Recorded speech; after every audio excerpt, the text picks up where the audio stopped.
Welcome to the Cash Confident Podcast. I'm Bree Sedano, your fearless host, personal finance expert, and the visionary behind the revolutionary Cash Confident community. Get ready to embark on an electrifying journey where we redefine the rules of money and empower women to harness the immense power to craft the life they truly, truly desire.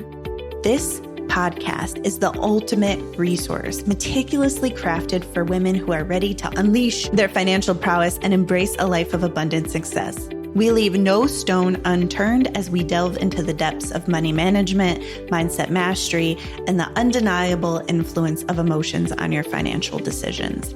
Prepare to rise above the societal limitations and break free from the chains that have held you back as we equip you with the tools and knowledge to make bold, confident choices with your cash. We believe that true financial power begins with knowledge, and that is exactly what we deliver. So buckle up, my fierce and ambitious friends, as we embark on this transformative journey to becoming cash confident together.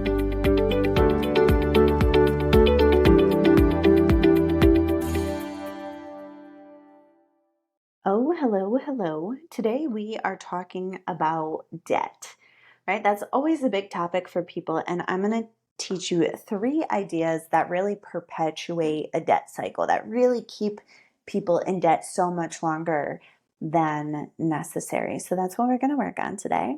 We'll just go ahead and get right into it. All right, so the first idea that perpetuates debt in a debt cycle is the idea that interest is a scam, and that you're not getting anything for the interest.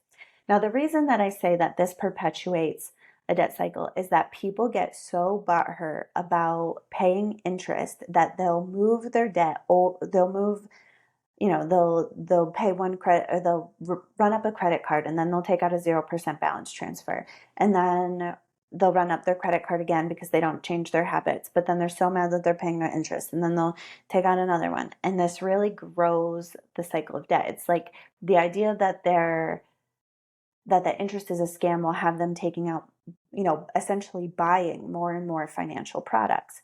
And it usually starts with 0% balance transfers, and then we'll go to either a 401k loan or a personal loan, and then depending on, and then a home equity loan, and then it goes from there. And so the idea that paying the interest is a scam is one of the ideas, is that will just make people take a lot of action towards their debt that's not paying their debt off. So here's a reframe. Here's just a different way to think about it. So when you are paying interest, the reason that you're paying interest is you are having access to something that you can't afford until it's paid off.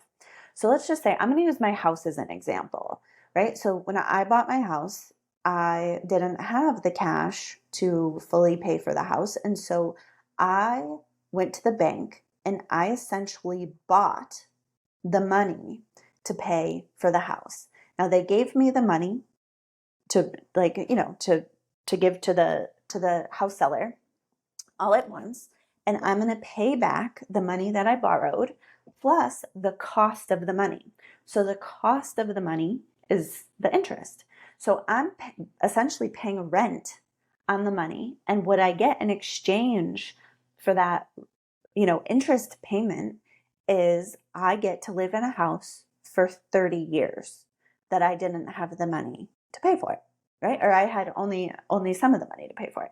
So I get, access to this beautiful home that I live in, and if I had to rent while I was doing that, I would have so much, I wouldn't really be able to save very much because I'd have to be paying the rent.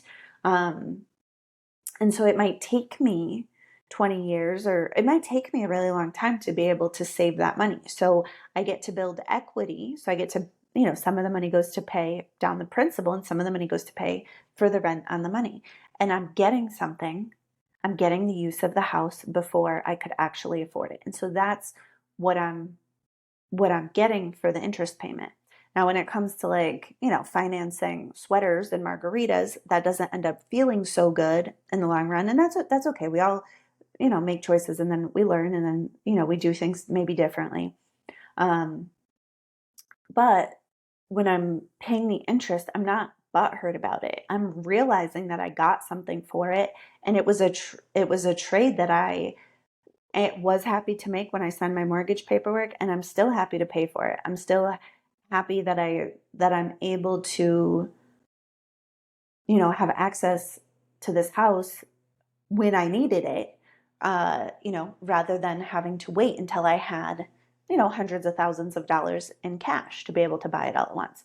So the idea that interest is a scam is one idea that really will cause a lot of action taking around debt that generally will increase the size of the debt over time.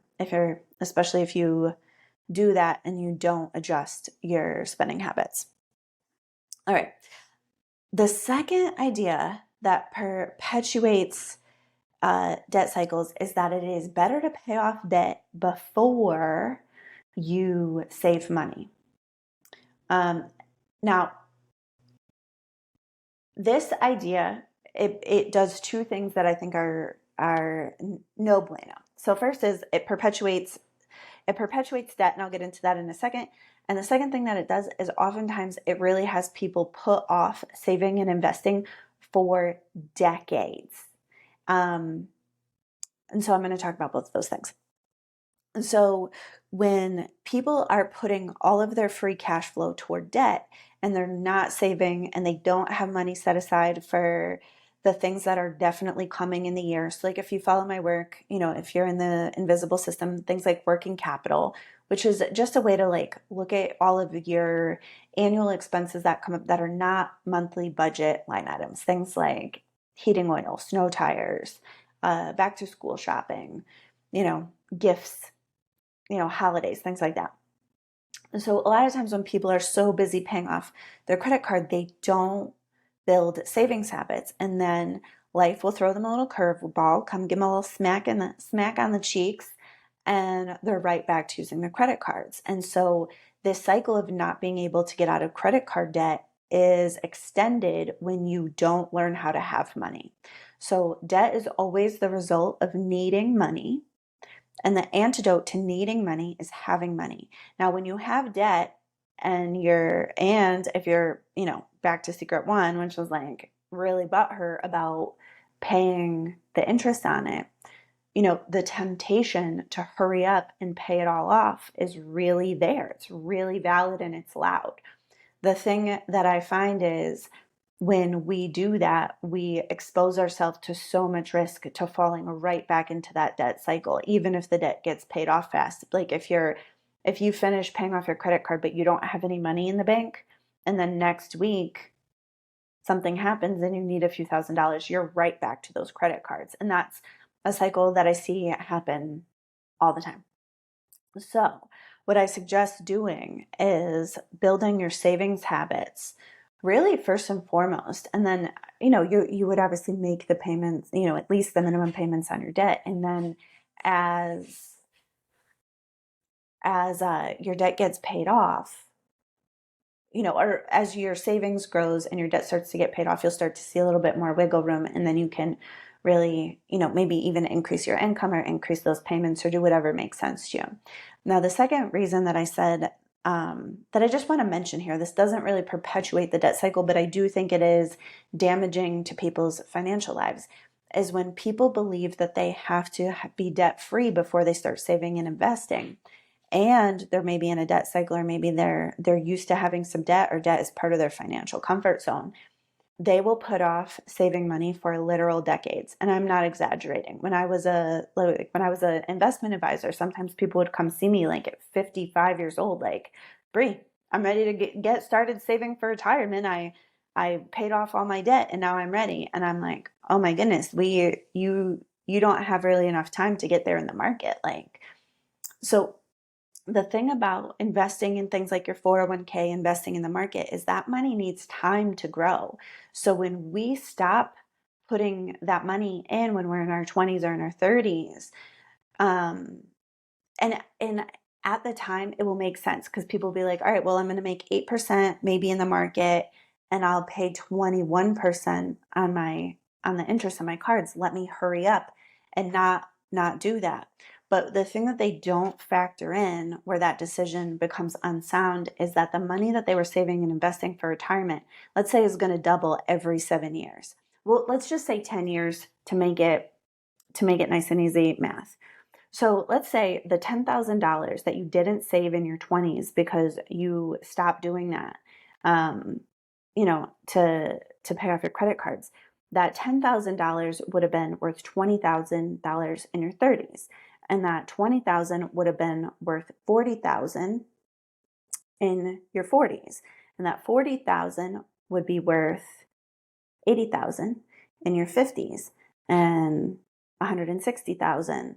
And listen, these are super rough numbers. You can run your calculator. So, it probably sounds like I'm exaggerating a bit, but the power of compounding interest in time is really, really vast. So the money that you set aside in your 20s or in your 30s, when it has, 30 or 40 years to grow, it ends up being really, really big. So the $10,000 that you don't save because you're paying off the 21% interest credit card can end up really taking a massive bite out of your retirement savings. And you cannot borrow money for retirement. Like, you have to have, you have to have the assets. You have to have the the market portfolio, or the cash on hand, or the real estate, or the business, or whatever else. So that's the second thing. And the third thing is the idea that we're going to pay off our debt really, really fast. Now, listen, if you have like $2,000 worth of credit card debt, sure, carry on. Go ahead, rush. But if you have student loans that you're paying on, or any substantial credit card debt, or loans for business or for other things, a lot of times the idea that we're going to pay it off all at once doesn't happen, right? So sometimes I see this with entrepreneurs quite a bit. People will take out a business loan and be like, all right, well, when I start making more money, I'll just pay it off in like 1 month. And I'm like, okay. And it can happen. People have done it, but oftentimes the idea that you're going to pay it all off at once, is unhelpful, mostly because it's hard to do. And that's not to say that it's impossible, but it has you kind of like in this mindset of really hoping and needing for something really, really big to come in. And then maybe not focusing on the areas that could be focused on, like building savings habits and doing debt, taking down the debt reasonably and slowly. One other thing about rushing to pay off debt that makes it ineffective is for most of us, we have a comfort zone around debt, and we're used to having a certain amount of savings and a certain amount of credit card debt and a certain amount of income and expenses and a certain amount of free cash flow, right? And so if we can pay off all of our debt all at once, but we don't address the habits and we don't address our financial comfort zone, that debt is going to come back. Like, it's not because just because that's the way that comfort zones work. So if you're used to having debt and you pay it off slowly, you give your brain time to adjust to new comfort zones. But if you pay it off all at once and you leave those habits unaddressed, and you leave, I guess just the habits unaddressed and the comfort zone unaddressed, very likely that problem is going to come back. And I've seen that many, many times. Like, many clients have hired me to work with them on credit card debt, and they said, all right, well, I paid this off a few years ago and it came right back, and it's the third time I've paid off all my credit card debt and it's come back. And most of a lot of times they're paying it off like with a tax refund or a windfall or an inheritance. Or with business owners, it's extra funny because they're always hoping for like a really big business month. The only trouble with that is, if you do a lot of sales, you still have the cost of fulfillment. So a lot of times with business owners, they'll want to pay off their business debt. But when they sell all the stuff, they put the money toward the debt, but then they're right back on the debt because they didn't factor in the cost of the fulfillment of those goods or services. So oftentimes it's a little bit kinder and a little bit gentler with yourself to put together a plan that you can do over a period of time that, we don't need to dilly-dally. We don't need to be, doing this for years or extended long periods of time. But the idea that we're going to get all of our debt paid off super, super fast can be a cause of perpetuating this debt cycle of just using, and it kind of goes back to what we just talked about in Secret 2, which is just like the perpetuation of like not having any money. So to really shift out of that, we do want to really spend some time working on our mindsets, working on our habits, working on maximizing our income, working on our cash flow, and making sure that we're a good money manager. Because then we can use that debt to like be a catalyst for change and to clean things up and to really make good financial progress that puts us in a good direction and is long lasting, rather than like having like this weird situation where we like yo-yo diet, but with our debt, where we like pay off our debt, but it comes right back, and we pay off our debt, but it comes right back. Because these issues, they erode a sense of self-trust when it comes to our money. And the more you trust yourself with your money, the better your money management will feel, the better it will behave. Like when you trust yourself with money, you are so much more powerful. And so a lot of times those are the sort of things that really erodes people's self-trust with their finances and causes, I don't know, just heartache, trouble, bigger, longer term problems, more interest payments, etc.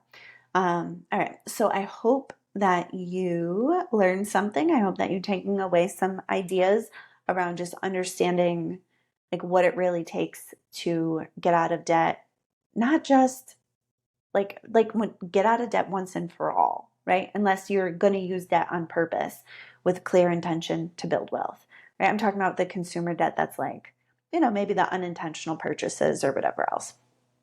So anyways, please feel free to share this show. You can share it on the socials. You could share it with your friends, leave a review. Yeah, that's it. I appreciate you so much. Thank you for listening, and I will talk to you next week. Bye.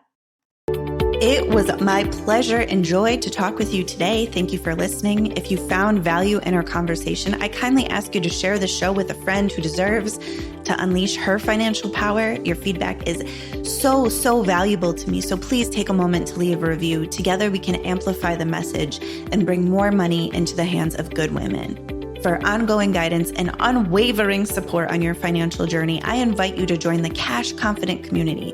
Visit www.cashconfident.com/join to become part of our powerful community of women, where we uplift and inspire one another to reach new heights of financial success. Remember, you possess the power to shape your financial destiny, and with the Cash Confident podcast and the support of our remarkable community, you are unstoppable. Embrace your financial power, create the life you desire, and let's ignite a movement of cash confident women who are transforming the world $1, one decision at a time.